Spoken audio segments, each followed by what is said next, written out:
What's up? We are live on Facebook on Brain Chat tonight with one of our most favorite guests who she's been on here before, Annette Verpillot from, I love it. did I get it right again? Yeah, you did. You Every did. time I look at my older brother is fluent in French, so he's like always laughing at me because I don't speak French. But Annette she's an amazing resource. She has amazing energy. She's an awesome teacher and instructor, and she's a posturologist up in Montreal, Quebec. And she has an awesome clinic, which I got to visit almost 2 years ago, I guess. Was it really 2 years? Wow, time flies. Maybe a year and a half. I can't even remember when travel was a thing. Yeah. But in an awesome clinic, and she is the brains behind Posture Pro. And tonight we're going to be talking about improving your posture through your feet, the latest neuroscience news. So I'm going to let Annette take over. How yes, good. How are you? Good. Thanks so much for hanging out tonight. Yeah, as we were saying before, usually I'm sleeping at 9 o'clock. So if I don't, if I start to mumble and say things that don't make sense, feel free to. It's good. To jump right in and say, dude. My body stays awake, but my brain's asleep. So I love it. How are you? Good. How are you? How's everything? Good. I'm super happy to be on. I wanted to do a brain chat to talk about how looking at the feet, in my opinion, and from what I've seen and been doing since 2006, and certainly a topic of discussion that I've had with Dr. Malilo, for example, or even last time at IAFNR with pretty much everyone that was there or that would assisted the talk. In my opinion, I think that really it's the missing link as far as the rehab treatments in the 21st century. I have a rehab background, and I can honestly say that I have not. I mean, they never really spoke about about the brain as far as rehabilitation. So the idea behind this chat is to answer simple questions. Is there evidence that the skin of the foot contributes to balance and stability? Do the sensory receptors in the skin of the foot, do they respond to different inputs? And if they do, how can we activate those different types of sensory receptors or mechanoreceptors? And most importantly, can a foot imbalance affect the position of our spine? You know, being in the realm of functional chiropractic, as Dr. Roger Sperry would say, the neurophysiologist that's known for his work in split brain research, 90% of the energy entering the brain comes from the spine. So if we can have an effect on the spine by realigning the feet, then I thought that would be a good, an interesting topic of discussion. So, yeah. So for us too, like all I really ever post about is brain. So I'm always, my thought process and my brain always goes from like top down, right? So how is the brain affecting the rest of the body? But what I tell people in our talks is, the brain is a huge sensory sponge, and one area of the body that's always receiving that input are the feet, if we're up and walking and moving around. So I think this is a super duper important topic for posture, for brain health, and all the above. Yeah, so as you know, right, there's three main sources of information that the central nervous system processes. Mainly the information from the visual system, which obviously I know that you guys know a lot about. The vestibular system that serves mainly to maintain our eyes horizontal with the horizon. And the topic that I want to talk about is really the proprioceptive system, which is going to serve the purpose to keep us upright and in the gravitational plane and allow us to move and ambulate and move forward and fight gravity effectively. So really the information from all three of these systems is constant, and what ends up happening is if there's one deficit in one system, then that system ends up taking the relay, and the first area where we're going to see the problem is going to be in the muscular system. Now, the problem with that, because it's a descending system, is that the foot in itself is going to adapt in a certain type of pathological posture. And as you know, the types of shoes that we wear, the fact that we put shoes on our kids at really a really early age, and we impair the sensory, the proprioceptive component of the foot, well, then that's going to affect the, potentially could then affect the kinetic chain. But I think to comprehend the contribution of how the sensory receptors in the skin of the foot can affect posture in the spine, I think it's important to speak about those sensory receptors that are located in the skin. So if we were to take like a chunk of skin and kind of zoom it up, there's different layers of the skin. There's a superficial layer and a deeper layer. And within these layers, you'll find mainly four sensory receptors that are super duper important for stability.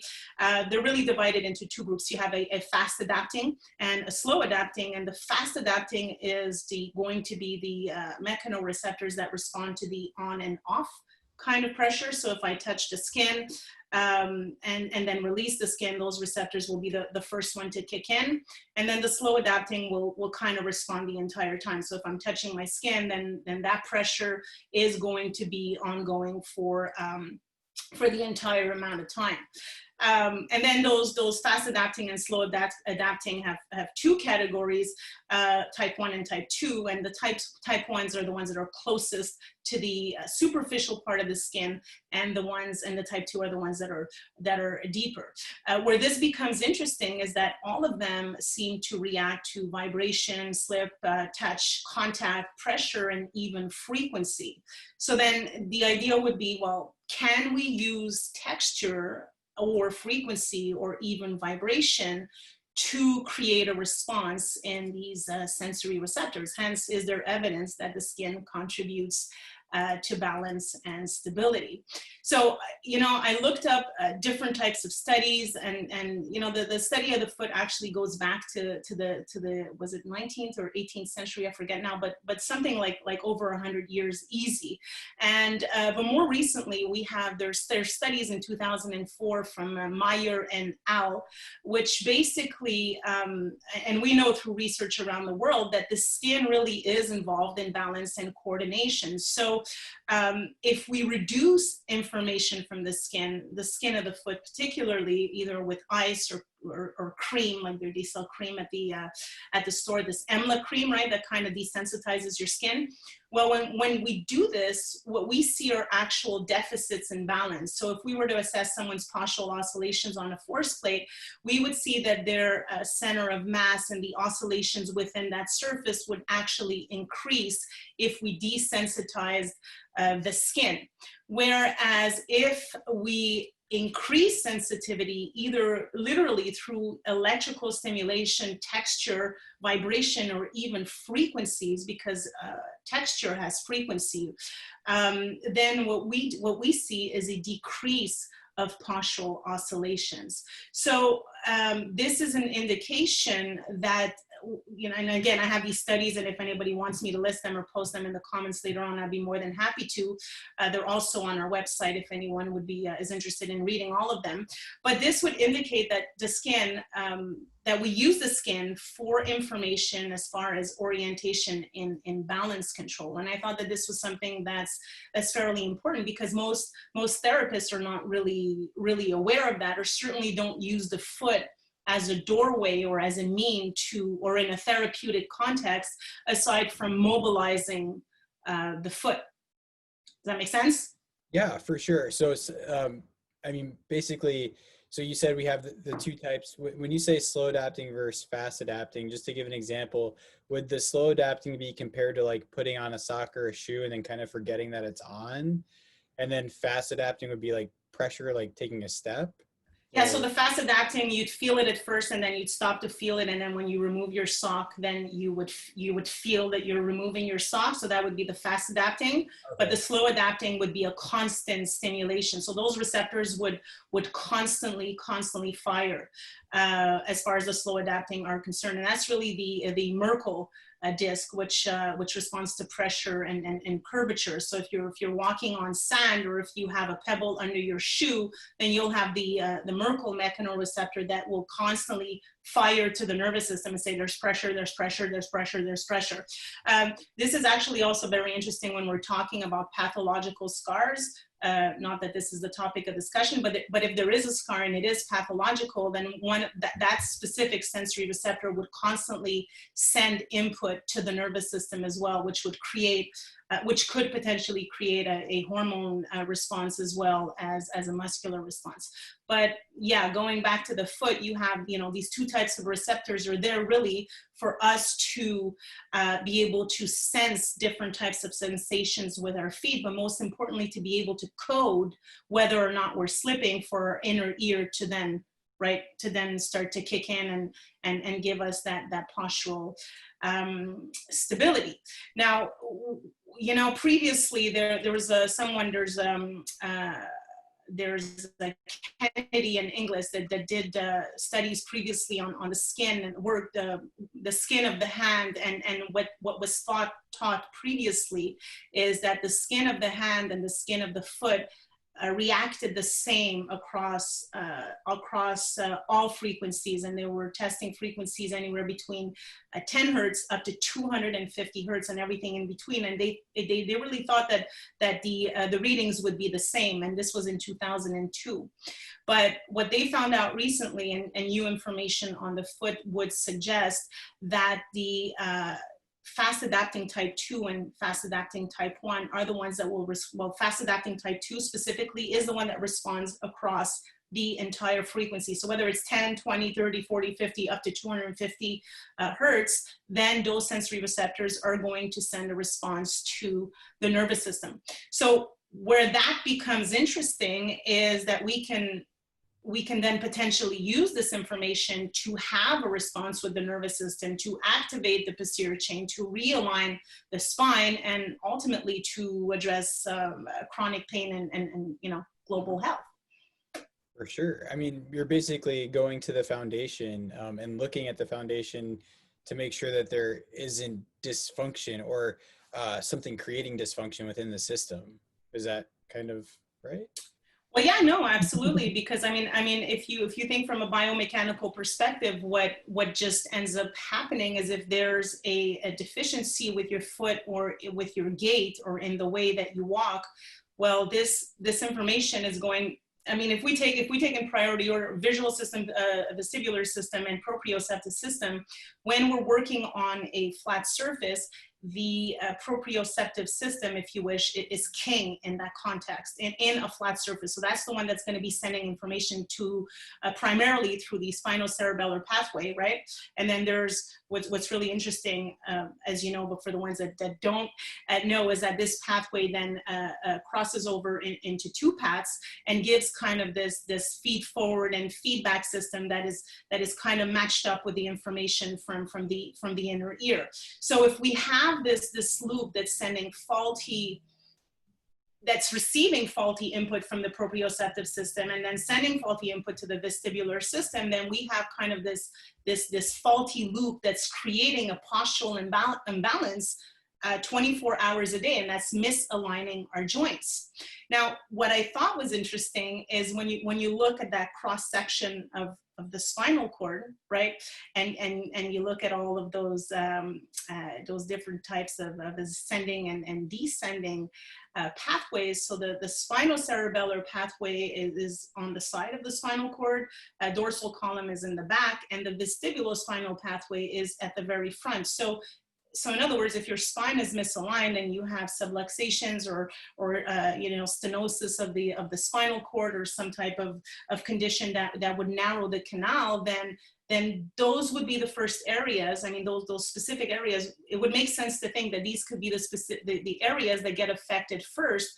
Hence the reason why we see mostly instability issues that arise at first with someone that have, with clients or patients that have pathologies or problems with balance.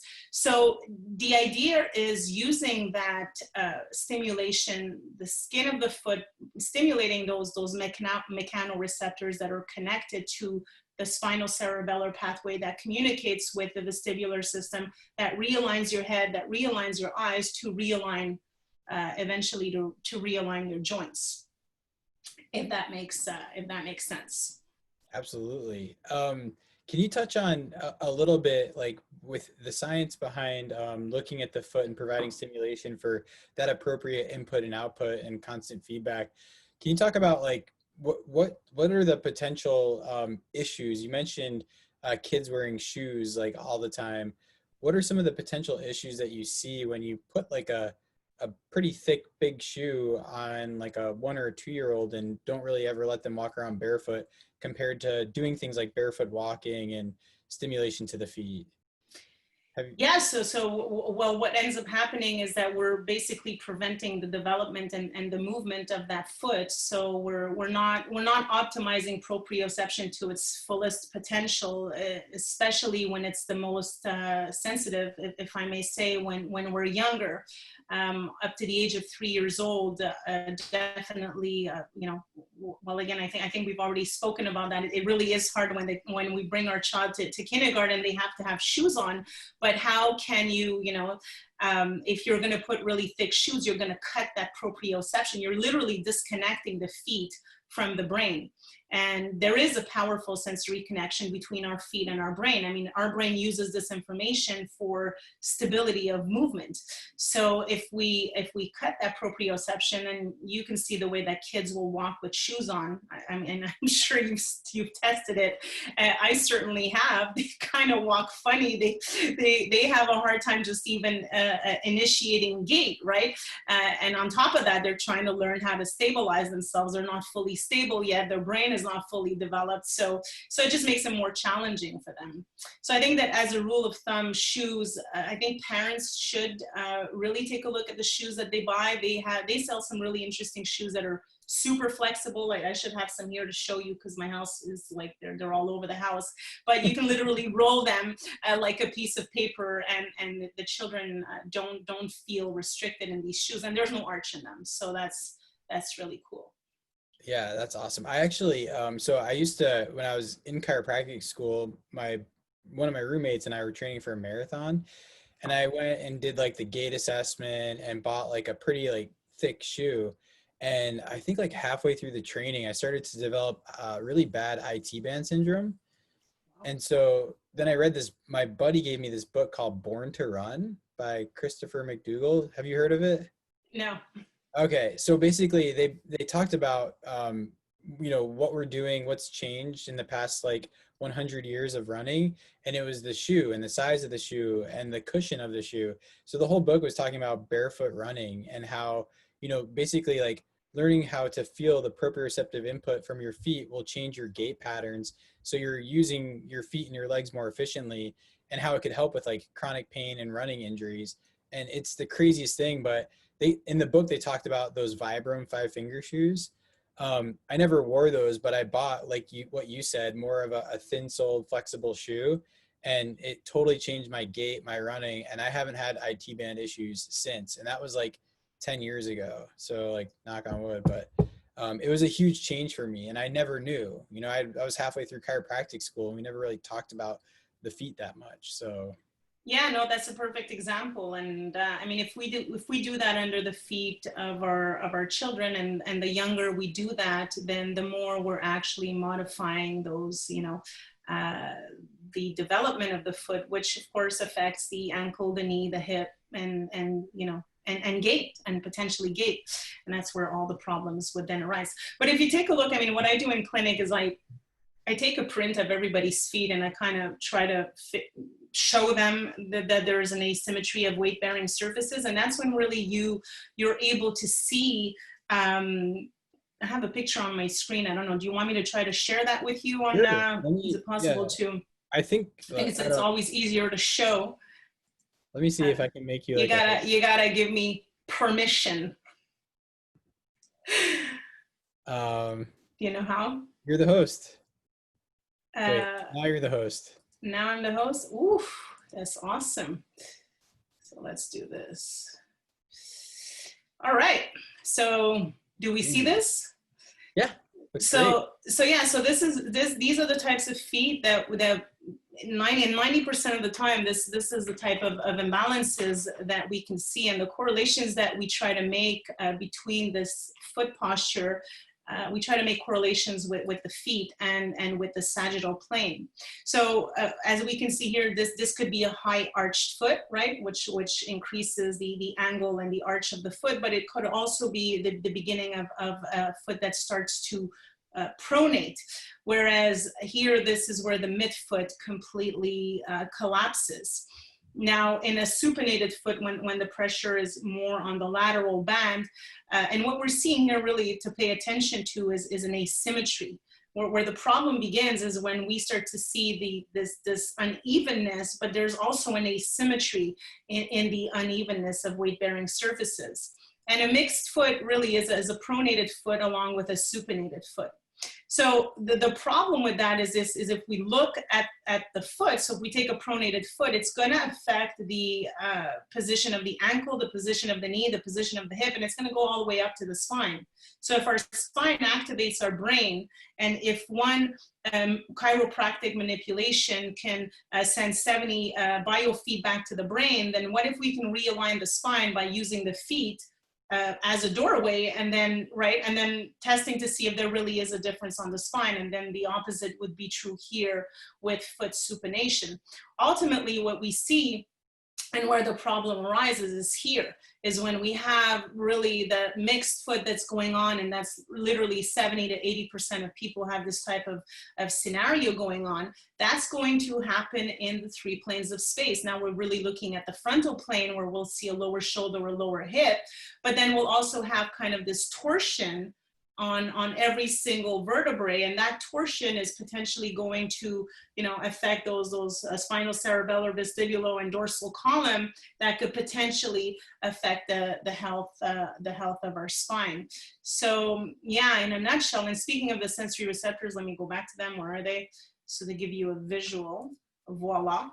So the slow adapting, and you like my little picture here, the slow adapting and fast adapting, to give you a visual of it. Fast adapting would respond to the on and off, right? And it kind of makes sense that the fast adapting type 2 would be the ones that are the most active across all of the frequencies, because when we're standing, we're relatively in low frequency, but when we slip, this is when the high frequency kicks in along with the vestibular system to activate our posterior chain. So these sensory receptors have to be kind of, on the ball and ready to respond as quickly as possible. So wearing thick shoes kind of inhibits that.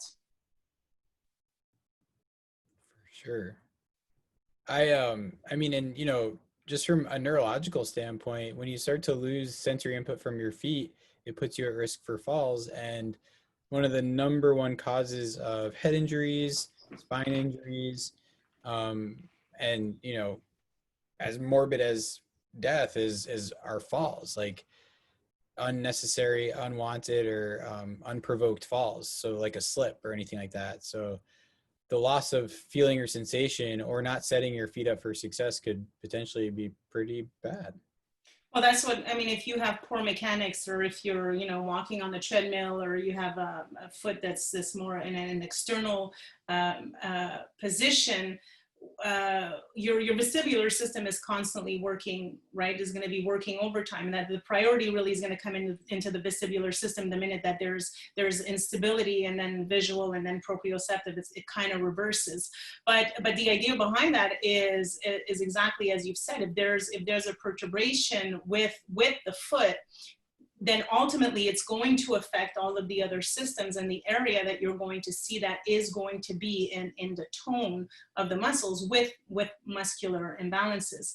I just wanted to bring up this slide here that I that we were talking about at the beginning of the chat, where studies show that you actually increase postural oscillations when you inhibit proprioception of those mechanoreceptors. But if you stimulate it, whether through frequency, as we've said, or texture or vibration, then you actually increase the information going into the nervous system.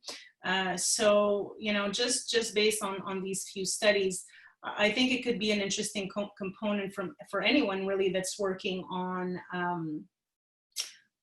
someone's health, right? Trying to deal with any type of chronic issue, to maybe take a look at their feet and see what's going on there. And I'd be curious to know personally. I mean, I've seen it here in Montreal. We've been giving courses, we're giving courses really since 2008, and we've had a few chiropractors that have been in our class, and many of them will explain to us that subluxations that they see before and after the foot correction do correct themselves when we address the foot, or when we find a way to normalize the weight-bearing surfaces under the foot through proprioceptive stimulation rather than inhibition.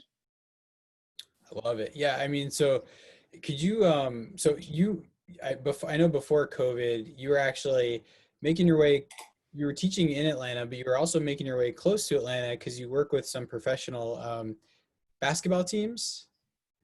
Can you talk about, like, so these people are professional athletes, well, not professional, college, right?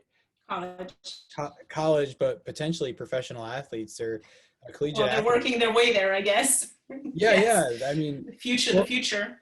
Yeah. So, Yeah. like, they're pretty good at what they do. And they're really good at sports. So what do you see in people of collegiate athlete levels where are there still postural issues and sensory input issues? Yeah, so I worked with really two awesome coaches, Preston Green and Blake Bender, and I've seen, I've been following Preston now for my God, is it 5, even 6 years? But what was really interesting with Coach Blake Bender is that we wanted to correct the foot and give some corrective protocol to improve proprioception based on everything that we've been discussing. And I did a live with him where he said, Annette, this is crazy. Every single year we have ankle injuries, like, massive ankle injuries. And this year alone, there has not been one. And I'm like, are you just saying this to make me happy, or is this really true? And he said, no, really, I tell you, it's unbelievable. So, they're the ones that are really working with the strength programs, and that are looking at the imbalances. They've taken my courses, and I've taught them how to assess someone's posture and to start looking at the feet and the eyes and start realigning, right, to get the most out of their athletes, because they're really the ones that are on the field. And so they found that there was, I don't really like to speak for people, but they found that there was a great improvement with the athletes, and if anything, no ankle injuries whatsoever. So, and as far as Preston is concerned, well, he's constantly, he's sending me videos before and after squats, overhead squat, and all of the other strengthening exercises that he has his players do before and after foot correction. And I'm like, just keep on sending them over. I love that stuff. And it's really impressive to see the difference that there is even in the shift, in the pelvis shift. When they're squatting, their butt is like literally torquing, and then you simply correct the foot, and then you have an aligned pelvis. So there really is something there, and hopefully, we could take this to more people to prevent injury and decrease inflammation and get rid of stress potentially. For sure. And I know I don't want to keep you too much longer, but for those of us that do have to sit at a desk a lot of the day, and we're not collegiate athletes, I know that you've been working on some things behind the scenes, and I have one of your. It's not a prototype. It's an actual, like. It is. It was, well, you got one of the first ones. I was super happy to send them to you. Yeah, I've been wearing it and it smells great. But we talk about sensory input into the feet. We can't really roll into work with no shoes on. So can you talk a little bit about this product right here, what inspired you to create it, and a little bit more about it? All of this inspired me to create it. So based on these studies, wanting to create something that was affordable for the public, something that would target all of those sensory receptors, something that could even be used with kids, with the hands, with the feet. I have two prototypes over here. I have a vanilla or chocolate. But what's really interesting, as you can tell, I don't know if you can tell from the video, is when you're actually right, it's really funky. It's really a sensation that you really pick up on when you, right? Yeah. I don't know if you feel the same, but when No, you I felt yeah. it, like you can feel it when you're sitting down at the desk, like. Yeah. So and what's this? So now we're actually these prototypes. We've just decided to put them in the public, to put them out there with the COVID situation, but it's something that we were working on since 2016, 2017. So the idea behind that is to be able to stimulate the sensory receptors in the skin of the foot, and you know, have a better posture when you're standing upright or when you're sitting down, and have that constant stimulation. So you're really activating your brain through your feet. And plus, it's a great way to wake up your brain in the morning, like, you know, going for a walk with Yeah, with that in your shoes. I mean, like, I don't, have you, like, what have people told you about if once they've worn these, like, what's some of the feedback that you've gotten? And can you just explain, like, what the difference is between this and an actual, like, sole, like, that's in your shoe? Like the yeah, well, so the sole in the Yeah. you mean like the little insert that comes in all of our running shoes? Yeah, because I have like a nice pair of Nikes that I wear to work with my Yeah, scrubs, and I they're was, so nice. and I never looked at it, but like when I pulled it out to put this in, I was like, dude, this is like paper thin, and which is fine, but Well, some are actually thicker, right? In Nike or Asics or whatnot. What's interesting is we have these that are made in different how do you say, see, it's starting to be late for me, and different thickness. thickness. Some are really, really thin that you can actually roll them almost like a joint, if I may say, but they're super thin, and and they fit in high heels, no problem. But the It would have fit difference, mine, but the difference being that when the little default insert that comes in the shoes usually forms a support. And some of those sensory receptors that we were looking at before are sensitive to 1/100th millimeter of a stretch and 3 to 24 grams of pressure. So when you're constantly, right, creating pressure, you're in essence, you're cutting that proprioception, right? Because there's those mechanoreceptors are connected to the muscles of your legs. So you're making your foot lazy, the muscles of your foot lazy, and you don't really want to do that. What you want to do is stimulate, right? You want to kind of work out and just stimulate your muscular system as much as you can till the day you die. It's kind of the same thing with the feet. So what these proprioceptive insoles do is that those little shapes are 3 millimeters in diameter and in height, right? And when you put that on your foot, you're actually targeting all of the sensory receptors, because some of those studies also demonstrate that the sensitivity, whether it be on the toes, the heel, the lateral or medial arch, the sensitivity and the reaction of those mechanoreceptors changes. Now, don't forget that those mechanoreceptors also communicate with different parts of the brain that activates your posterior chain. So you're going to have an impact on the sagittal plane. And of course, sagittal plane, if we are going to talk about the sagittal plane, we have to talk about gait as well. So you'll have an impact on all of that in a positive way. that's awesome. Did that make sense, Ryan? Yeah, I mean, I don't understand the gram thing. You got into some deep numbers that I don't Oh, know. yeah, the gram. Yeah, it's just very, very light pressure. You don't need a lot of stimulation for these guys to fire. Okay, yeah. Cool. Yeah, the one thing I noticed, you just you know that it's there. Your brain's kind of like, oh, that's kind of nice. If you're walking a lot, you'll kind of like forget, but then when you sit down and you're like, you move your foot or shift your foot a little bit, it's like, oh yeah, that's there. And you kind of always feel it kind of in and out. That's what I've noticed with it. It's actually really nice. Well, I'm very happy. I like these because they're athletic. Like, you could put them in, because sometimes like the insoles of, I don't know. This is a really, really nice insole. Well, I'm glad you like it. So they come in, and we even have a gold color. I don't have the model here, but they come in white and black. And hopefully we can put the link with a little discount for people that are watching the brain chat, and of course to iAfner members as well. Sure, we totally can. And then if people want to know more about your practice, your clinic, and the courses that you teach, how do they, well, I'll post your link in here, but how do they reach out to you?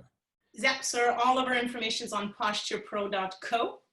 And as you know, with the, just before we end, we launched an online certification that I think would goes hand in hand with, I've been trying to get Ryan's courses on my website to help promote his amazing courses, and I find that it goes hand in hand beautifully with what you teach. So the Brain Coach is a mini introduction to this whole brain concept, feet, eyes, and all of that in a really simplified version. Ryan's courses are truly amazing if you want to go a little bit more in depth, and of course you can finalize both with those beautiful proprioceptive insoles when you are studying. Heck yeah. And your Instagram page is awesome. You guys post some awesome little infographics and pictures and some really cool research that, you know. Dude, are you kidding me? I'm just in love with your Facebook page. I'm looking at this at night when I'm trying to fall asleep, because you know the light of the phone is really good for you before you sleep. And I'm looking at it, I'm like, I'm kidding. I'm like, how is this guy doing this? It's like unbelievable, your page. I love it. So Facebook, you're basically saying that the Brain Chat Facebook page puts you to sleep. I'm just kidding. It does. I'm like, what's Ryan doing today? I love the information you put there. You actually inspire me. Oh, dude, likewise. Thank you so much. And keep up the great work, honestly. Well, likewise. And thank you so much, seriously, for everything. And we'll make sure to post all the links, and just make sure if you're reaching out, don't reach out past 8:30. Annette stayed up late for you guys. So big shout out to Annette, and thank you so much for staying up late. Thank you so much, Ryan. You're the best. Have a good one, everybody. Stay safe. Stay safe. Bye-bye. Okay. I got to figure out. Oh, you have to give me the host back before we end the live. Oh, damn. How do I do that? Wait, I can take it back. Hey, we're still here, everybody. It's a good thing Annette didn't start cursing. I've heard her curse. No, just kidding. Okay. Bye, everybody. Bye, everyone.